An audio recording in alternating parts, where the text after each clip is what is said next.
హల్లెలూయా. దేవుని వాక్యంలోకి వెళదాం. ఈ మాసమునకై దేవుడు ఇచ్చినటువంటి మాట మీ జీవితాలకు, నా జీవితానికి దేవుడు ఇస్తున్న అభయం. యెహెజ్కేలు గ్రంథం 36వ అధ్యాయం. యెహెజ్కేలు గ్రంథం 36వ అధ్యాయం 9వ వచనం. నేను మీ పక్షముననున్నాను, నేను మీ తట్టు తిరగగా మీరు దున్నబడి విత్తబడుదురు. దేవుని నామానికి మహిమ కలుగును గాక. హల్లెలూయా, హల్లెలూయా.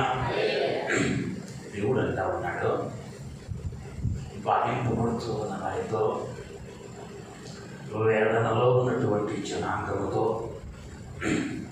కష్టాల గుండా, వేదనల గుండా, ఇబ్బందుల గుండా వెళుతూ ఉన్నటువంటి సమాజాన్ని చూసి ప్రభువు అంటూ ఉన్నాడు, నేను మీ పక్షమున ఉన్నాను, నేను మీ పక్షమున ఉన్నాను. కాబట్టి ఇప్పుడు నీకు ఎలా ఉన్నావయ్యా అంటే, బీడుబారిన నేల వలె ఉన్నావు, దున్నబడిన నేల వలె ఉన్నావు. నేల పంట ఇవ్వాలి అంటే, నేల ఆశీర్వాదాన్ని ఇవ్వాలి అంటే, ఆ నేల ఏమవ్వాలయ్యా అంటే దున్నబడాలి. దున్నబడి విత్తబడితేనే ఆ నేల నుంచి పంట కొయ్యగలం.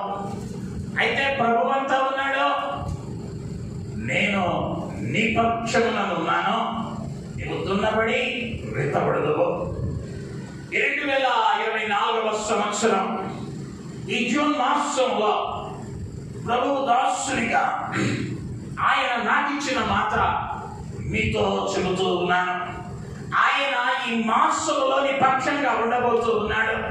నీ పక్షంగా ఉండబోతూ ఉన్నటువంటి వ్యక్తి ఆయన సాధారణమైన వాడు కాదో, లేదా నీ బంధువు వంటి వాడు కాదో, నీ స్నేహితుని వంటి వాడు కాదో. మాట చేత లోకాన్ని కలుగ చేసిన దేవుడు నీ కుడి పార్శ్వమందు ఆయన నిలువబడబోతూ ఉన్నాడు. నీ పక్షముగా అని అంటే నీకు తోడుగా ఆయన ఉండబోతూ ఉన్నాడు. యెషయా గ్రంథంలో 33వ అధ్యాయము 21వ వచనాన్ని మనం జ్ఞాపకం చేసుకుంటే, యెషయా గ్రంథం, అతడు యెహోవా ప్రభావము గలవాడై మన పక్షమున నుండును, అది విశాలమైన నదులను కాలువలను ఉన్న స్థలముగా ఉండును. దేవుని నామానికి మహిమ కలుగును గాక. హల్లెలూయా. అతడు యెహోవా ప్రభావము గలవాడై ఉన్నాడు. ఎక్కడైతే ఆయన ప్రభావము కలిగిన వాణిగా ఉన్నాడో అక్కడ ఏమున్నాయి అంటే నదులు ఉన్నాయి, సమృద్ధి ఉంది, విశాలమైన నదులు, కాలువలు అక్కడ ఉన్నవి. నది ఒడ్డు ప్రాంతాన్ని మనం గమనిస్తే అది 365 దినాలు పచ్చగా కనిపించింది. ఎప్పుడో పంటనిచ్చేదిగా ఉంది. నేను ఎప్పుడో ఇంగ్లాండ్ దేశంలో జరిగిన ఒక సంఘటన జ్ఞాపకం చేస్తాను. ఎలిజబెత్ రాణి ఆ యొక్క తన అంతఃపురంలో ఒక ద్రాక్ష చెట్టు ఉంది. ఆ ద్రాక్ష చెట్టు ద్రాక్ష పండ్ల కాలంలోనే కాక 365 రోజులు ఆ చెట్టు ఫలాలను ఇస్తా ఉంది. ఆ ఫలాలు ఎంతో మధురంగా ఉన్నాయి. అయితే కొంతమంది శాస్త్రవేత్తలకు అనుమానం వచ్చింది, ఈమె ప్రపంచంలోనే లేనటువంటి ఒక ద్రాక్ష చెట్టును తన తోటలో మాత్రమే నాటించుకుంది. దీని మీద పరిశోధన చేయాలనుకున్నారు. ఎందువలన ఈ చెట్టు 365 రోజులు ఆకువాడక ఫలమిచ్చేదిగా ఉన్నదో కనుక్కోవాలనుకున్నారు. తవ్వటం ప్రారంభించారు. తవ్వుకుంటూ వెళితే ఆ ప్యాలెస్ కి దూరముగా ఉన్నటువంటి ఒక నది వెళుతూ ఉంది. ఆ నదిలోనికి ఈ వేళ్ళు వెళ్ళి ఉంటూ ఉన్నాయి. ఆ నదిలోనికి దీని వేరు పరాటాన్ని బట్టి నిత్యము నీరు సమృద్ధిగా ఉండటాన్ని బట్టి అది నిత్యము ఫలించేదిగా ఉన్నదని శాస్త్రవేత్తలు తీర్మానించారు. అదే రీతిగా ఆయనని పక్షాన ఉంటే నీకేముంటుందయ్యా అంటే నిత్యము ఆయన యొక్క ఆత్మీయ జలముల చేత నేను నడిపించుతూ నీకు తోడుగా ఉంటూ నీ ప్రతి అవసరాన్ని తీరుస్తూ ఈ మాసములో ఆయన నీ పక్షంగా ఉండేటువంటి వానిగా ఉంటూ ఉన్నాడు. ఆయన మన పక్షంగా ఉంటే, ఆయన మనకు తోడుగా ఉంటే జరిగే కార్యాలు ఏమిటో త్వరగా మీ ముందుకు తీసుకుని రావాలని ఆశపడుతూ ఉన్నాను. మొదటిగా 118వ కీర్తన 6వ వచనం, యెహోవా నా పక్షమున్నాడు, నేను భయపడను. దేవుడు మనకి మహిమ కలుగుతున్నారు కాక. కీర్తనకారుడు అంటా ఉన్నాడు, యెహోవా నా పక్షమున్నాడు, నేను భయపడను. నేను ఎందుకు భయపడటము లేదయ్యా అంటే, నాకు కలిగిన భయాలన్నిటిలో నుండి ఆయన నన్ను తప్పించాడు. ఇంతకు ముందు నాకేదైతే భయం కలిగిందో, నాకేదైతే ఇబ్బంది వచ్చిందో, ఏ పరిస్థితుల మధ్యలో పరిస్థితిని చూసి, లేదా ఆ కష్టాన్ని చూసి, ఆ ఓటను చూసి, ఆ కన్నీటిని చూసి నేను ఎప్పుడైతే భయపడ్డానో ఆ భయాలన్నిటిలో నుండి ఆయన నన్ను తప్పించాడు. కాబట్టి ఇప్పుడు ఆయన నా పక్షంగా ఉన్నాడు. కాబట్టి నేనేమవునంటే భయపడను. ఈ దినాన నీ పక్షాన ఉంటానన్న దేవుడు నీకు కలుగుతూ ఉన్నటువంటి భయాలన్నిటిలో నుండి, అది ఏ భయమైనా కావచ్చు, ఆరోగ్యం బాగవుతుందా లేదా అన్న భయం కావచ్చు, ఆర్థిక పరిస్థితి మెరుగుపడుతుందా లేదా అన్న భయం కావచ్చు, ఉన్న ఉద్యోగం ఉండిద్దా అన్న భయం కావచ్చు, లేదా ఉద్యోగం లేకపోయినానే ఆ కొత్త ఉద్యోగం దొరకదా అన్న భయం కావచ్చు. నీ భయం ఏదైనా కానీ, లేదా నీకు విరోధంగా ఏర్పడుతున్నటువంటి పరిస్థితులను బట్టి నువ్వు భయపడుతూ ఉండవచ్చు, లేకపోతే నీ కుటుంబ పరిస్థితులు అయి ఉండవచ్చు. నీ భయం ఏదై ఉన్నా కూడా ఈరోజు నా ప్రభువు నీ పక్షంగా నువ్వు చేర్చుకోగలిగితే, నీ కలిగిన భయములన్నిటిలో నుండి నా దేవుడు నిన్ను బయటకు తెచ్చేవానిగా అవుతూ ఉన్నాడు. హల్లెలూయా, హల్లెలూయా. అనేక పర్యాయాల్లో మనం ఏం చేస్తా ఉన్నామయ్యా అంటే, మన పక్షంగా ఉన్నటువంటి దేవుడు ఎవరో మరచిపోయి, ఆయన శక్తిని మరచిపోయి ఆ భయముతో కృంగిపోయే వారంగా ఉంటూ ఉన్నా. నేను పిలిచిన దేవుడు ఆయన సజీవుడు, ఆయన సజీవుడు, నేటికి ఆయన జీవించుతూ ఉన్నవాడు. ఆయన అంటా ఉన్నాడు, నీ కలిగిన భయంలో నుండి నేను నిన్ను విడిపిస్తాను. ఆయన నీ పక్షాన కనుక ఈ దినాన్ని నీవు చేర్చుకుంటే నీకే భయం ఉందో? ఇక నా బ్రతికించేనా? ఇన్నేళ్ళైనా పరిస్థితులు మారవా? పరిస్థితులు కనిపించేటువంటి ఆనవాళ్ళు కనిపించడము లేదే అన్న నిరుత్సాహంలో నీవున్నా, నిత్యము నీ పడక కన్నీటితో తడిచిపోతూ ఉన్నా, లేదా కన్నీటితో నీ పడక తేలియాడుతూ ఉన్నా, నీకు సహాయం చేసేవారు కోతవేటు దూరంలో ఎవరో లేకపోయినా నీ ప్రక్కనే ఉండి, నీ పక్షంగా ఉండి, నీ భయాలన్నిటినీ ఆయన తీసివేసేటువంటి దేవుడై ఉంటూ ఉన్నాడు. హల్లెలూయా, హల్లెలూయా. ఆయన పక్షంగా ఉంటే, ఆయన మన పక్షంగా ఉంటే పరిస్థితులు ఎలా ఉంటాయి అంటే, దానియేలు గ్రంథంలో 3 యవనస్తులు ఉన్నారు. ఆ 2 యవనస్తులు ఆ యొక్క నెబుకద్నెజరు రాజుకి ఎదురు నిలవబడ్డారు.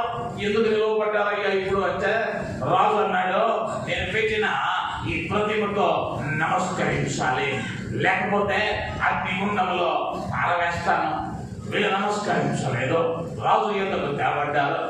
రాజు అడుగుతా ఉన్నాడు, అయ్యా మీరు నమస్కరించలేదంట, మిమ్మల్ని అగ్నిగుండంలో వేయాలి, అది వాస్తవమేనా అని రాజు అడుగుతూ ఉంటే, 3 యవన బాలురు వాళ్ళు ఇచ్చిన సమాధానం ఏమిటయ్యా అంటే, రాజా ఇందును గురించి ప్రత్యుత్తరం ఇవ్వాల్సిన అవసరం మాకు లేదా? భయము సేవించుతున్న దేవుడు ఈ మండుతున్న వేడి గల అగ్నిగుండం నుండి మమ్మల్ని తప్పించగలను సమర్థుడు. ఒకవేళ ఆయన తప్పించకపోయినను మేము పెట్టిన ప్రతిమకు మాత్రం మేము నమస్కరించాం. ఎవరితో చెబుతూ ఉన్నారయ్యా వీళ్ళు అంటే, రాజు దాంట్లో ఉన్నారు. ఎవరయ్యా వీళ్ళు అంటే, ఆ దేశంలో మంత్రులు, సామంతులు, సైన్యాధిపతులు కాదు, బానిసలు. ఎక్కడి నుంచి వచ్చిందయ్యా ఈ ధైర్యం అంటే, తమ పక్షమున ఉన్న దేవునిని బట్టి ఆ ధైర్యాన్ని పొందారు. ఆ అగ్నిగుండమును చూసి భయపడటం లేదు. ఇప్పుడు 7 అధికం చేశారు. అయినా భయం సాయ వారి ముఖాలలో కనిపించటంలా, భయమన్న ఆనవాళ్ళు వారి జీవితాలలో కనిపించటంలా, సంతోషంగా వెళతా ఉన్నారు అగ్నిగుండంలోనికి. ఆ ధైర్యంతో అగ్నిగుండములో ప్రారంభించిన వాళ్ళకేం లేదయ్యా అంటే భయమో లేదు. ఎందుకయ్యా అంటే యెహోవా వారి పక్షాన ఉన్నాడు. ఒకవేళ నువ్వు సమస్యల మధ్య ఉన్నా ఆ అగ్ని నిన్ను తాకదు. శకబత్నలో అగ్నిగుండంలో వేయబడ్డారు. వేసిన వారు కాలిపోయారే. కానీ ఇప్పుడు నెబుకద్నెజరు అడుగుతా ఉన్నాడు అక్కడ ఉన్నటువంటి మంత్రులను, అయ్యా మనం వేసింది ఎంతమందిని? మనం వేసింది ఎంతమందిని? 30 మరి నాకు 4 కనిపిస్తూ ఉన్నారు. ఏంటయ్యా కారణం అంటే వారి పక్షాన ఉంటానని చెప్పిన దేవుడు అగ్నిగుండములో కూడా వారితో నిలవబడిన దేవుడు అయ్యుంటూ ఉన్నాడు. నీ పక్షాన ఉంటానన్న దేవుడు నీ కష్టములో, నీ వ్యాధిలో, నీ బాధలో, నీ కన్నీటిలో నిన్ను విడిచిపోడు, నీతో కూడా ఉంటాడు. దాన్ని అధిగమించేటువంటి కృపనిచ్చే దేవునిగా ఉంటూ ఉన్నాడు. హల్లెలూయా, హల్లెలూయా. రెండవదిగా గమనిస్తే కీర్తనల గ్రంథం 138వ కీర్తన 8వ వచనం, యెహోవా నా పక్షమున కార్యము.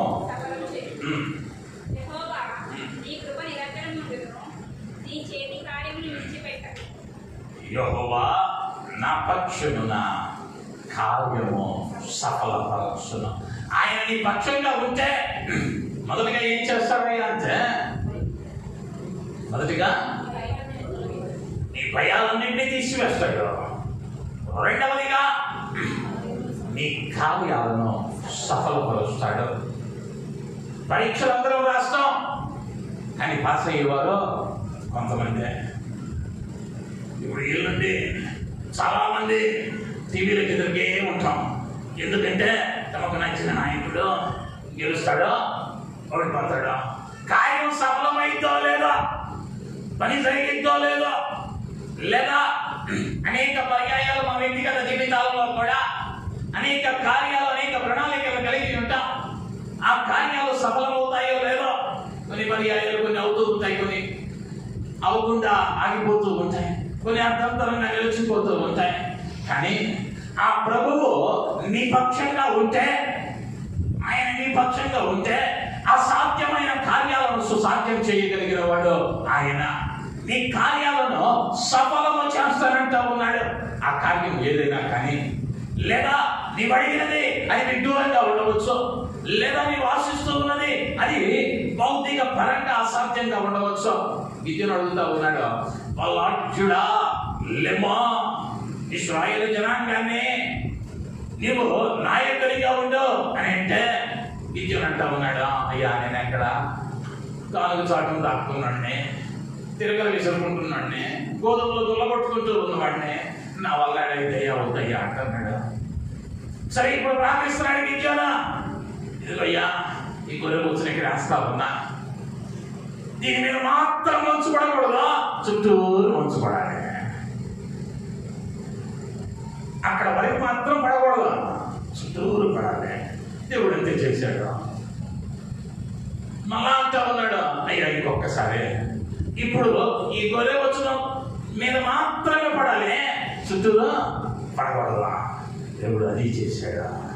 ఆయనకు అసాధ్యమైనది ఏదే లేదో. ఆదికాండంలో ఎలియాజరు అనేటువంటి ఒక వ్యక్తి ఉన్నాడు. ఆ వ్యక్తి తన యజమానుడైన అబ్రహాము కుమారుడైన ఇస్సాకుకు భార్యను వెతకడానికి వెళ్తా ఉన్నాడు. యజమానుడు బాధ్యత అప్పగించాడు. ఈ యొక్క పనివాడు వెళ్తా ఉన్నాడు.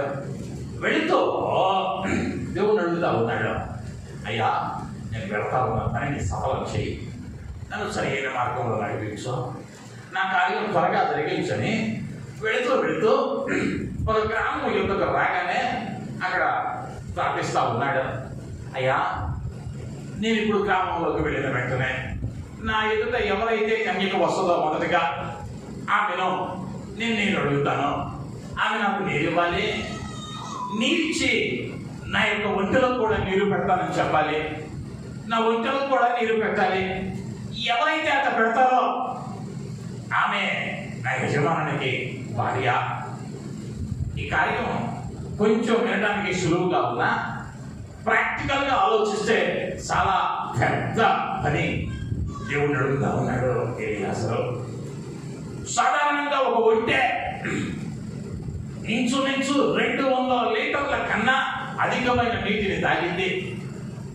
ఈయన దగ్గర ఒక 10 ఒంటెలు ఉన్నాయి ఇప్పుడు, అంటే 2000 లీటర్లు కావాలి.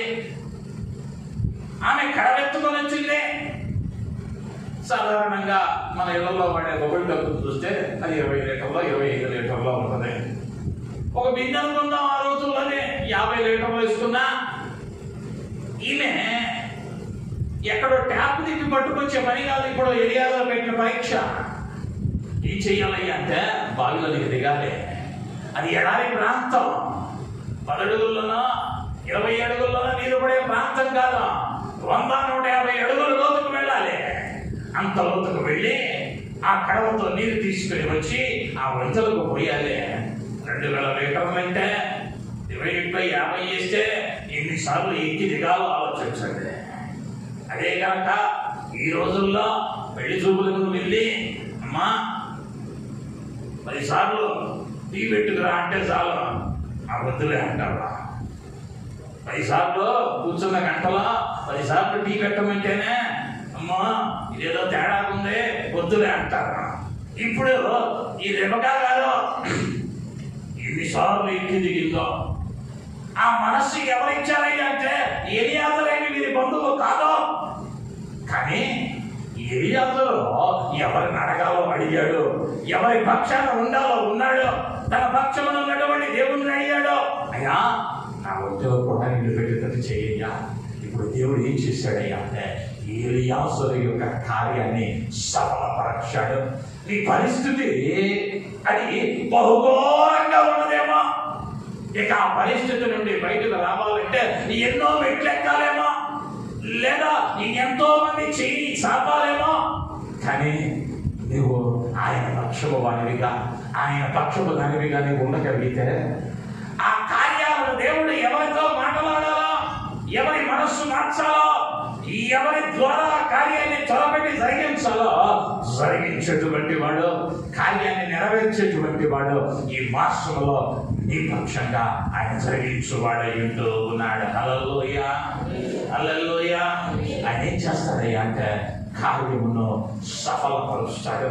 నీవు ఆశపడితే చాలు, నీవు ఆయన దగ్గర అడిగితే చాలు. ఆయన పక్షముగా నీవుండి నీ పక్షమున ఆయన ఉండేటట్లు చేసుకోగలిగితే నీ కార్యాలు సఫలమవుతాయి. ఇంతవరకు ఆటంకపరచబడ్డాయేమో, ఇంతవరకు అపజయాలను చూసావేమో, ఇంతవరకు నష్టపోయావేమో, లేమో తేజరులేమో అంటా ఉన్నాడు, దిగులు పడుతుంటా ఉన్నాడు. ధైర్యము తెచ్చుకో, నిబ్బరము కలిగి ఉండా. ఎందుకయ్యా అంటే నేను సర్వశక్తుడైన దేవుడును, నేను నీ కార్యాలను సఫలము చేయగలను. ఆ సఫలము చేయగలిగిన దేవుడిని విడిచిపెట్టి నీవు అటు ఇటు చూస్తా ఉన్నావేమో. వాళ్ళు చెబితే చేస్తారేమో, వీళ్ళు చెబితే చేస్తారేమో, వాళ్ళు సహాయం చేస్తారు, వీళ్ళు సహాయం చేస్తారు, లేకపోతే నా పరిస్థితి మారాలంటే వారి దగ్గరికి వెళ్ళాలి, ఇళ్ళ దగ్గరికి వెళ్ళాలనే సమయాన్ని పాడు చేసుకుంటూ ఉన్నానేమో. ప్రభు పాదాల దగ్గరికి రాగలిగితే, ప్రభు పక్షంగానే ఉండగలిగితే, ఆయనకు అప్పగించుకొనగలిగితే నీ కార్యాలను ఆయన సఫలపరచే దేవునిగా ఆయన ఉంటూ ఉన్నాడు. మూడవదిగా గమనిస్తే నిర్గమకాండము 14వ అధ్యాయము 25వ వచనం. నిర్గమకాండం వారి రథ చక్రములు ఊడిపడినట్లు చేయగా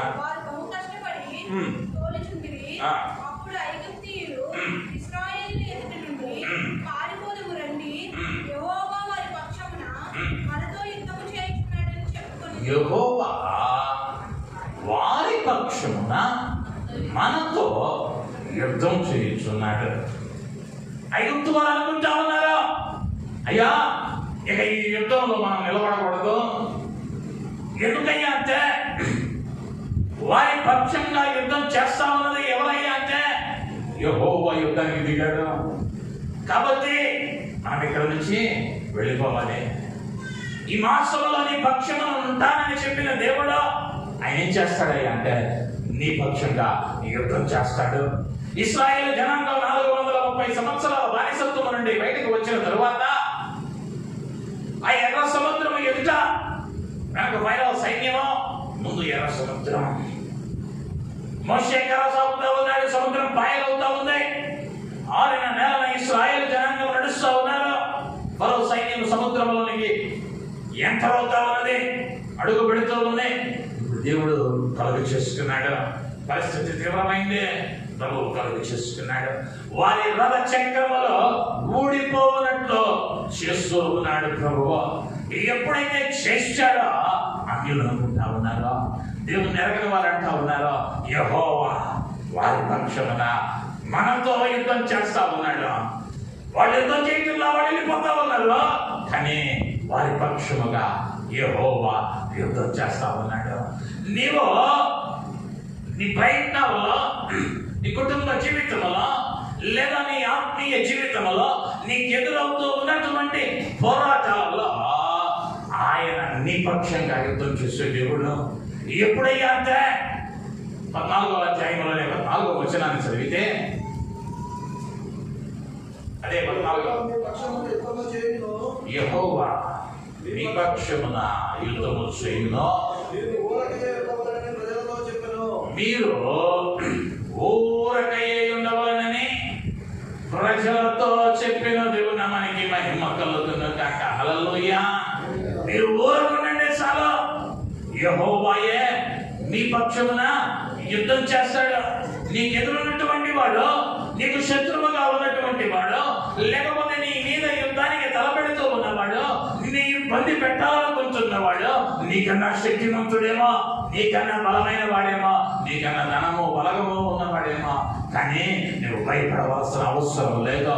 ఎందుకయ్యా అంటే నీతో సర్వశక్తి కలిగిన దేవుడు నీ పక్షాన ఉన్నాడు.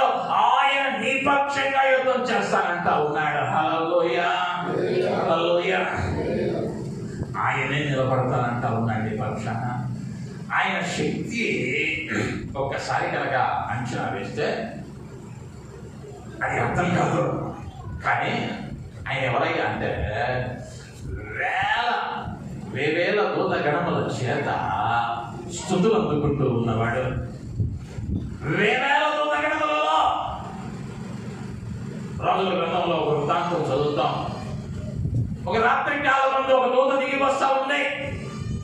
దిగి వచ్చి ఇశ్రాయేలుకు వ్యతిరేకంగా యుద్ధం చేస్తూ ఉన్నటువంటి వారి దండుగడవ దిగింది. ఆ ఒక్క రాత్రి కాలంలోనే ఆ దూత 1,20,000 మందిని హతము చేసింది. ఆయనకు అటువంటి దూతలో వేల గణములు ఉన్నారు. ఆయన దగ్గర పనిచేసే పనికే అంత శక్తి ఉంటే ఇక ఆ దేవాతి దేవుడు ఎంతటి శక్తిమంతుడో ఒక్కసారి ఆలోచించగలవలసిన వారమై ఉంటున్నా. ఆకాశం నుండి అగ్ని కురవమంటే కురుస్తా ఉంది, ఆకాశమంతులు తెరవమంటే తెరవబడతా ఉన్నాయి, మధ్యములో ఆయన మాటలు వింటా ఉన్నాయి, లేదా ఆకాశ పక్షులు ఆయన మాటలు వింటా ఉన్నాయి. సమస్త జీవరాశి ఆయన లోబడతా ఉంది.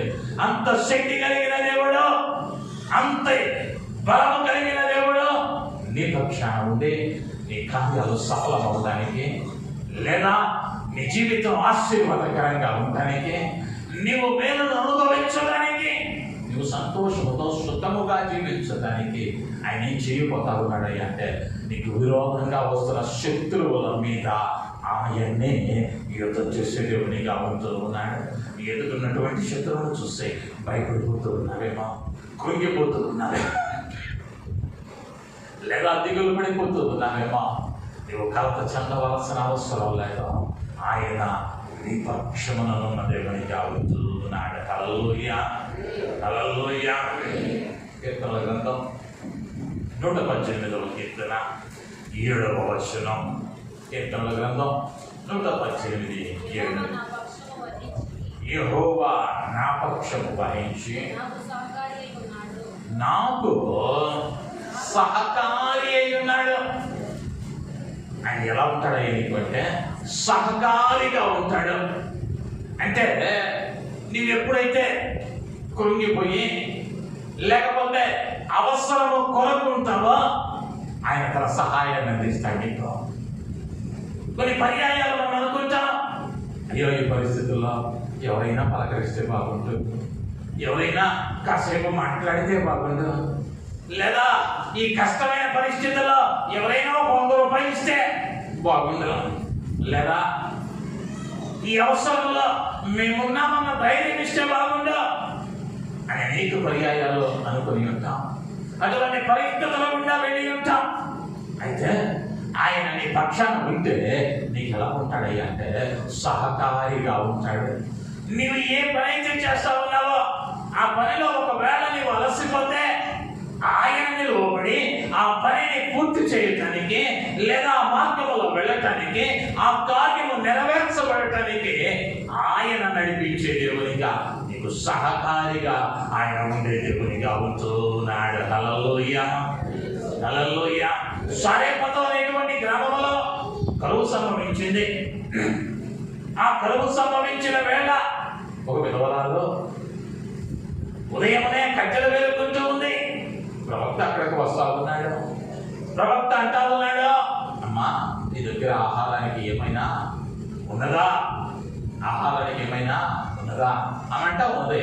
అయ్యా కొంచెము పిండి, కొంచెము నూనె ఉంది, అది నేను నా కుమారుడును సరిపోకుండా ఉండటానికి అది ఈ దినమునకు మాత్రమే అని అంది. దైవజనుడు అన్నాడు, అమ్మా నాకు ఆకలిగా ఉంది, నాకు కొంచెం సహాయం చేయి, నాకు ఆకలిగా ఉంది, నాకు కొంచెం సహాయం చేసి నాకు సహకారాన్ని అందించి కొంచెం ఒక రొట్టెది అమ్మా, దానిలో ఒక చిన్న రొట్టె నాకు అమ్మ అన్నాడు. ఆమె వెళ్ళి తీసుకొచ్చింది. ఇప్పుడు దేవుడు ఏం చేశాడయ్యా అంటే ఆ విధవరాలికి ఆ పిండి అయిపోవాలా, ఆ నూనె అయిపోవాలా. ఎప్పటి వరకు అయ్యా అంటే కరువు కాలం అంతా కూడా ఆమెయో ఆమె కుటుంబమయో ప్రవక్తయో పోషింపబడినట్లుగా లేఖనాలలో చెప్పబడుతుంది. ఆయన నీకు సహకారిగా ఉంటే నీకు వస్తా ఉన్న ఆదాయం కొద్దిదైనా దాన్ని ఏ విధంగా మాసాంతల వరకు సంతోషంగా అనుభవించాలో నీ ప్రక్కన కూర్చొని చక్కని ఆలోచన చెబుతాడు. నీ ధనము చిల్లి సంచిలో వేసినట్లుగా వ్యర్థమైపోకుండా నీవు దాచుకుంటూ ఉన్నది, నీవు కష్టపడుతూ ఉన్నది నీకు నీ తలముల వారికి నీ మిగిలి ఉండలాగునా ఏ మార్గం మంచిదో చక్కగా ఆయన బోధిస్తాడు. నీవు నేను కొన్ని కార్యాలలో మన యొక్క స్థితి కొంతవరకే ఆలోచించగలం, మన ముందు కనిపిస్తూ ఉన్నదాన్ని అంచనా వేయగలం. కానీ ఆయన ఎవరయ్యా అంటే జరగబోయే దానిని కూడా ఎరిగి ఉన్న దేవుడు, దానిని నీ మేలు కొరకు మార్చగలిగిన దేవుడు. ఆయనను నువ్వు సహకారిగా ఉంచుకోగలిగితే, నీ జీవితం ఆశీర్వదింపబడుతుంది. 4 కార్యాలను గమనించాం. ఆయన నీ పక్షాన ఉంటే మొదటిగా ఏమవుతుందయ్యా అంటే నీకున్న భయాలన్నీ పోతాయి, తీసివేస్తాడు. రెండవది నీ కార్యాలను సఫలం చేస్తాడు. మూడవది నీ పక్షంగా యుద్ధం చేస్తాడు. 4వదిగా నీకు సహకారిగా ఆయన ఉంటాడు. అయితే ఆయన నీ పక్షాన ఉండాలి అంటే ఆదివారం ఆరాధనకు వెళ్ళాం, పాస్టర్ గారు చెప్పాడు, దేవుడు నీ పక్షాన ఉన్నాడు, ఈ మాసంలో నీ భయాలు పోతాయి, ఆయన నీకు నీ కార్యాలను సఫలం చేస్తాడు, నీ పక్షంగా యుద్ధం చేస్తాడు, నీకు సహకారిగా ఉంటాడని మాస్టర్ గారు చెప్పాడు. నీకు అయిపోయిందిలే అనుకుంటే సరిపోలా, దానికి తగిన జీవితం ఉండాలి. ఎవరి పక్షాన ఉంటాడో ఆయన తెలుసుకోవాలి. ఎవరి పక్షాన ఆయన నిలవబడి ఇప్పటి వరకు ఉన్న ఆశీర్వాదం, ఇప్పటి వరకు ఉన్న దీవెన ఎవరి పక్షాన ఉంచుతానన్నాడయ్యా, ఎవరికి ఇస్తానన్నాడయ్యా అంటే ఆయన పక్షమున ఉన్న వారికి. ఆయన పక్షమున ఉండాలి అంటే ఏమై ఉండాలో, ఎవరి పక్షాన ఆయన ఉంటాడో ఒక్కసారి గమనిస్తే కీర్తనల గ్రంథం 14వ అధ్యాయం 5వ వచనం.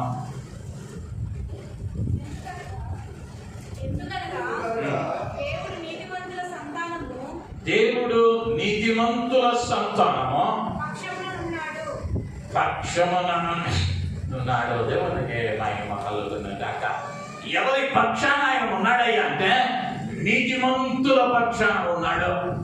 అంటే నీ పక్షాన ఆయన ఉండాలి అంటే నీవెలా మార్చబడాలి అంటే నీతిమంతులనిగా మార్చబడాలి. నీతిమంతులని పిలువబడిన వారి పేర్లను బైబిల్ గ్రంథంలో మనం చూస్తా ఉన్నాం. ఒక అబ్రహాము, ఒక యోబు, అటువంటి నీతిమంతులను మనం చూస్తూ ఉన్నాం. ఆ నీతిమంతులు వారు నీతిమంతులుగా ఎలా తీర్చబడాలి అంటే దేవునికి తమ సమస్తాన్ని అప్పగించుకున్నారు. తమ జీవితాలను దేవుని పాదాల దగ్గర ఉంచారు. దేవుడు ఎక్కడికి వెళ్ళమంటే అక్కడికి వెళ్ళారు. ఏది చేయమంటే అది చేశారు. ఏది చెయ్యొద్దంటే అది చెయ్యాల వాళ్ళు. అందుకనే వారు నీతిమంతులని పిలువబడ్డారు. దేవుని దాసునిగా ఒక మాటను చెబుతూ ఉన్నాను. దీనిలో ఏదైతే చెయ్యమని చెప్పిందో అది చేస్తే నీవు నీతిమంతుడివే. ఏది చెయ్యొద్దన్నాడో దానిని చెయ్యకుండా ఉంటే నీవు నీతిమంతుడివే. దీనిలో ఉన్న దానిని చెయ్యకుండా నేను నీతిమంతుడిని అనుకుంటే ఆయన నీ పక్షాన ఉండడు. దీనిలో చెయ్యొద్దన్న కార్యాన్ని చేస్తూ నేను నీతిమంతుడినే అని అనుకుంటే నీవు పొరపాటు చేసినట్లే. ఎలా మార్చబడాలి అంటే ఒక యోబులే కన్నీటిలో కూడా యెహోవాకు స్తుతులు అని చెప్పగలిగినటువంటి విశ్వాసములకి నీకు ఎదగాలి. అబ్రహాము వలె ఎక్కడికి వెళ్ళాలో తెలియకపోయినా, ఎక్కడికి వెళుతూ ఉన్నాడో ఎరగకపోయినా ధైర్యంగా వెళ్ళాడు. లేక పుట్టిన కుమారుణ్ణి ఇవ్వమంటే ధారాళంగా ఇవ్వడానికి సిద్ధపడ్డాడు. అటువంటి విశ్వాసం నీలో నాలో కలిగించాలి. నీతిమంతునిగా తీర్చబడాలి. ఆయన రక్తములో కడగబడాలి. ఆయన ఆజ్ఞలను పాటించాలి. ఆయన వాక్యానుసారమైన జీవితం నీలో నాలో కనిపించాలి. నీతిమంతునిగా నీతిమంతురాలిగా మార్చబడితే ఎటువంటి సందేహం లేదు. నీ కలిగే భయాలని ఆయన తీసివేస్తాడు. నీ కార్యాలను సఫలపరుస్తాడు. నీ పక్షంగా యుద్ధం చేస్తాడు. నీకు సహకారిగా ఆయన ఉంటాడు. నీవెలా ఉండాలి అంటే నీతిమంతుల జాబితాలో నీ పేరు ఉండాలి. నీతిమంతుల జాబితాలో నీ పేరు ఉండాలి. రెండవది సామెతల గ్రంథం 22వ అధ్యాయం 23వ వచనం. సామెతల గ్రంథం యెహోవా పక్షమున వ్యాజ్యమాడును. చాలా దేవునికి మహిమ కలుగును గాక. యెహోవా వారి పక్షమున వ్యాజ్యమాడును. ఎవరి పక్షమున అన్నది 22వ వచనంలో చెప్పాడు.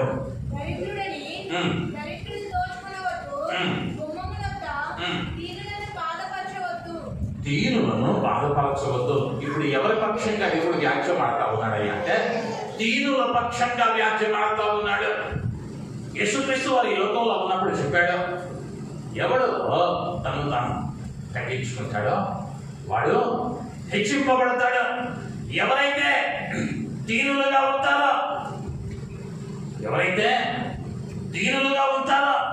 ఎవరైతే నా నామమున హింసను అనుభవిస్తారో, ఎవరైతే నా నామమున ఆయన కొరకు నిలువబడతారో, ఎవరైతే ఆయన నామాన ఆయనతో ఉంటారో అతి వారు ధన్యులని చెప్పబడింది. లేదా ఆయన వాక్యము స్పష్టంగా చెబుతూ ఉన్నటువంటి మాట, నీవు ఆయన పక్షాన నిలవబడగలిగితే నీ జీవితం దీనత్వంలో ఉండాలి. దీనునిగా ఆయన ఎదుట కనబడాలి. ఇద్దరు వ్యక్తులు వెళ్ళారు మందిరానికి. ఇద్దరు వ్యక్తులు వెళ్ళి ప్రార్థన చేస్తా ఉన్నాడు. ఒకడు సమరయుడు, మరి ఒకడు పరిస్థితి అంటా ఉన్నాడు. మందిరంలోనికి వెళ్ళి, అయ్యా ఆ బయట నిలవబడ్డాడే సుఖరే వాళ్ళ కాదయ్యా, నేను దశం భాగం ఇస్తా ఉన్నాను, బలులు చెల్లిస్తా ఉన్నాను, కానుకలు చెల్లిస్తా ఉన్నాను. కాబట్టి నా ప్రార్థన ఆలకించు. నేను సోపులను జీలకర్రలను అన్నింటిలో ఇస్తా ఉన్నా అన్నాడు.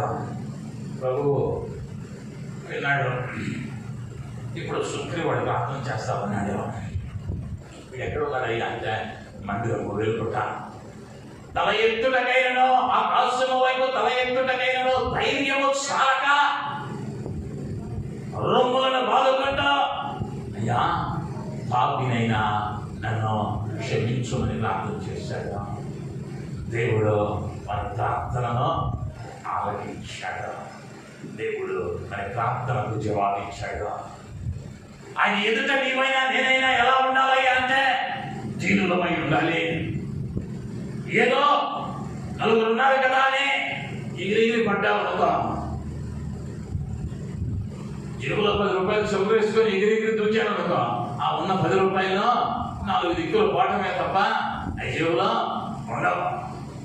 నువ్వు ఎలా ఉండాలయ్యా అంటే దీనునివై నిత్యము ఆయన పదాల దగ్గర ఉంటే, దీనత్వంలో నీవు ఉంటే, లేదా నిన్ను నీవు తగ్గించుకునేవానివిగా నీవు ఉంటే, ఆయన మందిరంలో నీ దీన స్వభావాన్ని కనబరచగలిగితే నీ పక్షాన ఆయన నిలవబడే దేవుడు. మొదటిగా నీతిమంతుల పక్షంగా ఆయన ఉంటాడు, రెండవది దీనుల పక్షంగా ఉంటాడు. నీవు దీనుని వల్ల అయి ఉండాలి, లేదా గర్విష్టి వల్ల అయి ఉండాలి. దీనత్వము నీలో లేకపోతే నీలో గర్వము ఏలుబడి చేస్తా ఉంది. సామెతల గ్రంథంలో అంటాడు, నాశనమునకు ముందు గర్వము నడుచును. నువ్వు దీనత్వంలో ఉన్నావా, హెచ్చింపబడబోతా ఉన్నావు. సృష్టికర్త నీ పక్షంగా ఉండబోతా ఉన్నాడు. గర్వము నిన్ను ఏలుబడి చేస్తూ ఉందా, నాశనము వైపు నడిచిన మార్గము చూస్తూ ఉన్నా. మూడవదిగా ఎవరి పక్షాన ఆయన ఉంటాడయ్యా అంటే యెహోషువ గ్రంథం 10వ అధ్యాయం 4వ వచనం. యెహోషువ గ్రంథం 10వ అధ్యాయం 14వ వచనం. యెహోవా ఒక నరుని మాట వినిన ఆ దినము వంటి దినము దానికి ముందే కానీ దానికి తరువాతే కానీ ఉండలేదు. దేవుడు నామానికి మహిమ కలుగును గాక. హల్లెలూయా. దేవుడు ఒక నరుని మాట విని కార్యం జరిగించినటువంటి దినము దాని ముందే కానీ దాని వెనకానే కానీ లేదు. దేవుడే చెబుతా ఉన్నాడు. ఎవరి పక్షాన దేవుడు ఉన్నాడయ్యా అంటే యెహోషువ పక్షాన దేవుడు ఉన్నాడు. ఇప్పుడు యెహోషువ అంటా ఉన్నాడు ముందు వచనంలో, సూర్యుడా నీవు గిబియోనులో నిలువము, చంద్రుడా నీవు అయ్యాలోను లోయలో నిలువము. ఇశ్రాయేలు యుద్ధము చేయనంత వరకు సూర్యుడు నిలిచెను, చంద్రుడు ఆగెను. ఒక నరుడు ప్రార్థన చేశాడు. ఒక నరుడు ప్రార్థన చేస్తే ఈ ప్రార్థన పరుని పక్షంగా ఎవరు నిలవబడ్డారయ్యా అంటే దేవుడు నిలవబడ్డాడు. సృజించిన సూర్య చంద్రులను ఆపివేశాడు. నీవు ప్రార్థనా పరునిగా ప్రార్థనా పరువారిగా మారగలిగితే ఆయన నీ పక్షాన ఉంటాడు. నీవు ప్రార్థన జీవితాన్ని కలిగి ఉండగలిగితే, ఏదో ఆనందనే ముందు అయ్యా ఆహారం ఇచ్చిన వందనాలు అంటే సరిపోలేదు, ఆఫీస్కి వెళ్తూ ఆ క్యాలెండర్ దగ్గరికి వెళ్ళి హల్లెలూయా స్తోత్రం నేను వెళ్తున్నాను జాగ్రత్త అయ్యా అని చెప్తుంటే కాదు, నీకంటూ ఒక ప్రార్థన జీవితం ఉండాలి. ఒక భక్తుడు అన్నాడు, ఆశీర్వాదాలు పొందుకునడానికి ఒక తాళపు చెవియే ప్రార్థన అన్నాడు. ఈనాడు అనేక మంది కుటుంబాల్లో ప్రార్థన లేక, వ్యక్తిగత జీవితాల్లో ప్రార్థన లేక ఆయన వారి పక్షంగా ఉంచుకోలేకపోతా ఉన్నారు. ప్రార్థన కనుక నీకుందా, నీ కష్టం ఏదైనా కావచ్చు, నీ ఇబ్బంది ఏదైనా కావచ్చు, నీ ఎవరో తీర్చలేనిది అయి ఉండొచ్చు, భూమి తలకిందులైన నా పరిస్థితి మారదు అన్నట్లు ఉండొచ్చు. కానీ యెహోషువ వలె ప్రభువుకు అప్పగించి ప్రార్థించగలిగితే ప్రార్థన పరుల పక్షముగా దేవుడి మాసంలో నిలవబడబోతున్నాడు. ఎవరి పక్షాన నిలవబడతాడయ్యా అంటే నీతిమంతుల పక్షాన నిలవబడతాడు. ఎవరి పక్షానయ్యా అంటే దీనుల పక్షాన నిలవబడతాడు. ఎవరి పక్షాన నిలవబడతాడయ్యా అంటే ప్రార్థన పరుల పక్షాన నిలవబడతాడు. ఆయన నీ పక్షంగా నిలవబడితే నీ భయాలన్నిటిలో నుండి ఆయన నిన్ను విడుదల చేస్తాడు. రెండవది నీ కార్యాలను సఫలం చేస్తాడు. మూడవది నీ పక్షంగా యుద్ధం చేస్తాడు. నాలుగవది నీకు సహకారి అయి ఉంటాడు. ఆ గొప్ప ధన్యత దేవుడు నీకు నాకు దయం చేయలాగిన తలలు వంచుదా చిన్న ప్రార్థన. కృప కలిగిన మా యేసయ్య నీ బంగారు పాదాలకు వందనాలు స్తుతులు స్తోత్రాలు. నీ లేఖనాలలో నుండి అయ్యా దేవుడు మాతో మాట్లాడిన మాటకై వందనాలు. అయ్యా ఇదిగో నేను నీ పక్షముగా ఉంటానని మాట ఇచ్చావు, నీకు వందనాలు. నా పక్షంగా నేను నిలవబడండి నాయన. అయ్యా చెరి వచ్చిన బిడ్డల పక్షంగా నేను నిలవబడండి నాయన. అయ్యా బిడ్డలు ఏ పరిస్థితుల మధ్యలో ఉన్నారో, ఏ భయంలో ఉన్నారో, ఏ కార్యాలు సఫలం అవ్వక అల్లాడుతూ ఉన్నారో, ఏ శత్రువును బట్టి భయపడుతూ ఉన్నారో, ఎవరు సహాయం చేసేవారు లేరని, సహకారులు లేరని కృంగిపోతూ ఉన్నారేమో. అయ్యా బిడ్డలు ముఖ్యంగా ఈ మాసంలో నీవు నీ కార్యాలను జరిగించి మీరు మాత్రమే మహిమ పొందాలని యేసు నామములో అడుగుతున్నాను తండ్రి. ఆమేన్. ఆమేన్. దేవుని నామానికి మహిమ కలుగును గాక.